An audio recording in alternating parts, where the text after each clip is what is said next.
May nakikita ako ng mga BMX na mas mahal dito. Ito yung pinaka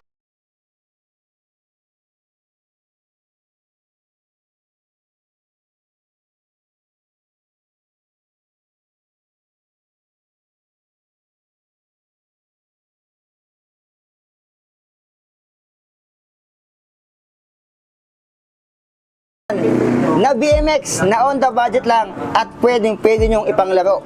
Ito, si Mr. Beast, Meet Beast.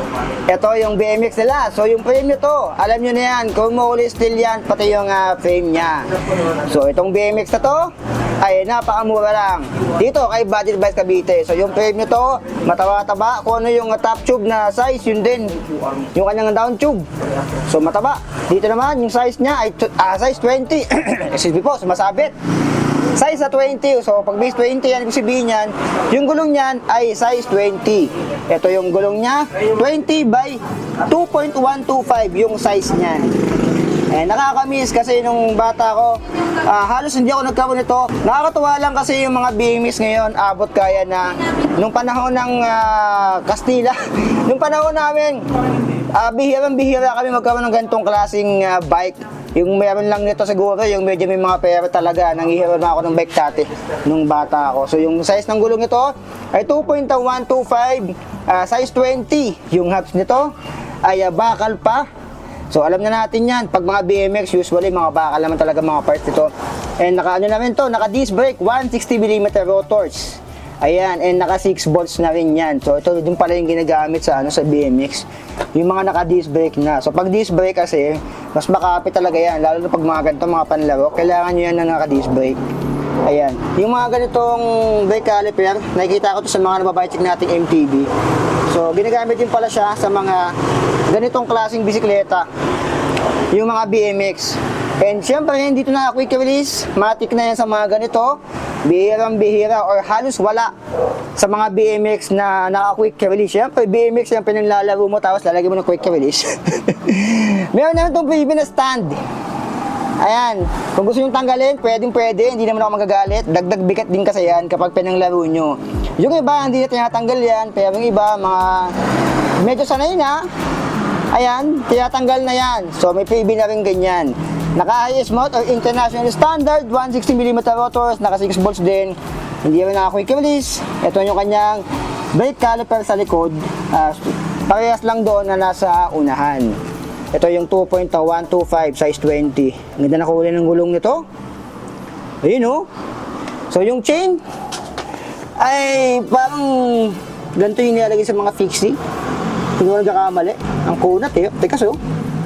So size dito ay size 44. And dito naman 16. 44, 16 teeth. Yung ginamit dito, and tignan nyo, ibang-iba talaga to sa oh. Ayan yung crank niya dito. Pang laro talaga to, yung mga ganitong klase. Ayan, tigas oh. So dapat lang sa mga ganyan kasi nga BMX to. Alam niyo na pag BMX tinatalon yan, ini-slide yan, ini-slide. And meron na rin tong protector ng chain and ng kanyang crank. Ayan, yung iba kasi tinatanggal na rin to kung medyo marunong na. Pero siguro anti-ulan o anti-putik na rin tong ganito. Or para safety na rin siguro, para hindi tumama yung mga paa nyo dito. Kaya siguro nilagyan ng ganito for safety purposes na rin. Ayan, nakalagay na rin siya dito, may plastic na. Seat post naman ito ay bakal pa. Pili ko yung size nito, 27.2. Yung mga nababike check natin sa mga bisikleta na stock. Ito yung kanyang pedals, na stock din. Alam nyo na yan. Ito naman kanyang upuan, mataba-taba. Hindi ito yung nakikita natin ng mga upuan sa mga nababike check natin na MTB. Di hamak na mas maliit talaga to. And mas malambot. Mas gusto ko pa nga ito oh. Kesa dun sa mga MTB, pang MTB, mas malambot siya oh. Mas malambot siyang upuan. Compare dun sa mga pang MTB, siguro dahil tinatalon yan, para pag talon nyo, napupo kayo, hindi masakit sa puwet. So yung head tube nito, ayan, pagka-oversize, ito yung logo ng Meet. Wow, Dragon ba yan, Meet? Astig oh. Yung fork niya, ayan, bakal din yung fork. Ito yung 2.125 size 20. Pili ko matibay yung mga ganito. Pinalalaro eh. Yung kanyang stem, short stem lang. And malamang sa malamang, yung kanyang headset, ball bearing pa sa mga ganito. Dati, nung bata ako, yung mga ganito, nilalagay ng number dito, nagpaparenta. Naabutan nyo ba yun? Nung bata tayo, hindi pa uso mga cellphone, uso pa sila Taguro, sila Eugene, yung mga Slam Dunk. Dati, umuupa lang tayo ng ganito mga bata tayo Oh. Pero ngayon matanda na tayo, hindi tayo makabili. Kasi kung meron tayong responsibilidad na tinatawag. Naalala ko kasi may mga number to, 1, 2, 3, 4, 5, ganun, umuupa kami dati niyan nakakatawa lang kasi nga, nagtatawag sa alaala ko ng bata ko. Ayan, mga panahon na mahilig ako manood ng Pikachu. Ito bakal, yung kanyang handlebar. Hindi ko na kung anong tawag sa handlebar na to Comment down below kung anong tawag sa mga ganitong handlebar. May pa ganun. Ayan. Alam niyo na, ang binabacheck lang natin mga MTB. Ito, ano to So comment down below kung anong tawag sa mga handlebar na ganito. Pero bakal siya. Handle grips. Okay na rin, komportable na rin. Meron tong dalawang brake na mechanical. Left and right. Disc brake front and rear yan. Clamping nito, yung classic. O yung standard na sinatawag nila.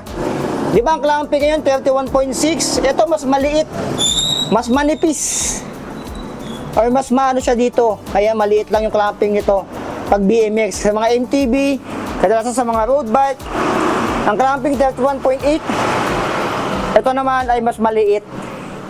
So yan, siya Meet Biz. Magkano nga ba yan dito? Kay Budget Buys Cavite. Ang presyo niya, yung card niya ay 4,700 pesos.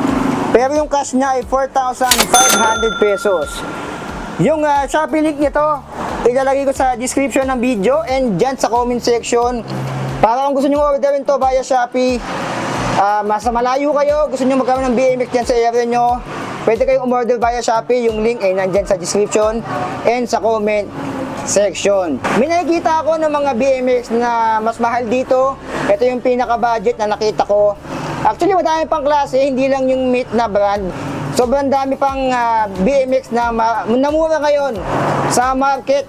Merong mas branded dito na mas mahal, around 10,000 pataas, 15. Meron pang nasa 20 mil.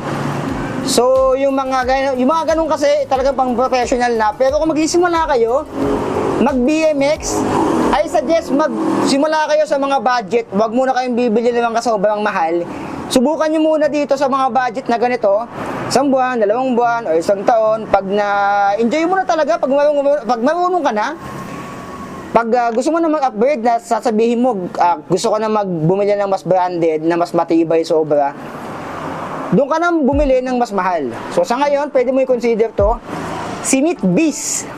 Dahil on the budget lang to. Mayroong mga nasa 15K, 20K, 30K na mga ganitong klaseng bike na mga pinanlalaro. So ayan, dito na mabibili kay Budget Buys Cavite. Puntahan nyo dito sa Patitero na lang yan, Golden City, Imus Cavite. Yung kanilang number, ayan, nasa screen nyo na rin ngayon. So, ano masabi nyo dito kay Meet Biz? Ang BMX mula sa Meet, 4,500 pesos lang, mayroon ka ng BMX. So like, comment, share, subscribe. So be tayo, love you. And signing up.